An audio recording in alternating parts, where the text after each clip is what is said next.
Le chapitre 3 du livre de l'Exode raconte que Moïse faisait paître son troupeau dans le Sinaï lorsque son regard fut attiré par un phénomène étrange.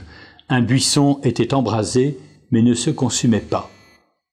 Et du cœur de ce buisson, le Seigneur lui adressa une parole décisive, une parole qui allait changer pour toujours la vie du patriarche. C'est une expérience fondatrice pour Moïse. C'est en effet la première expérience qu'il fait du Seigneur, de ce Dieu de ses pères, et le Seigneur va lui révéler son cœur miséricordieux. Il ne peut laisser son peuple maltraité par les Égyptiens. En effet, à cette époque-là, le peuple hébreu était réduit en servitude en Égypte, et ce peuple criait vers le Seigneur. Le texte biblique le précise, les fils d'Israël gémissaient et criaient, et leur appel monta vers Dieu. Et du milieu du feu, le Seigneur dit, « J'ai vu la misère de mon peuple qui est en Égypte. J'ai entendu son cri devant ses oppresseurs. Oui, je connais ses angoisses, et je suis descendu pour le délivrer. » 4 verbes expriment la miséricorde du cœur de Dieu.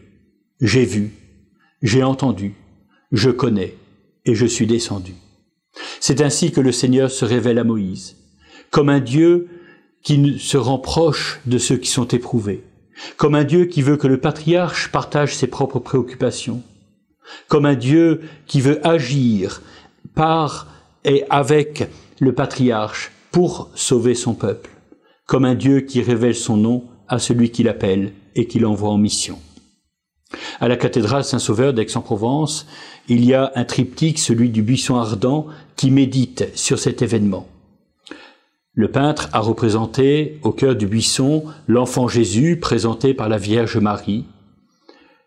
Le Seigneur exerce sa miséricorde non seulement parce qu'il a vu, non seulement parce qu'il a entendu, non seulement parce qu'il connaît les détresses des hommes, mais également parce qu'il est descendu pour venir le sauver.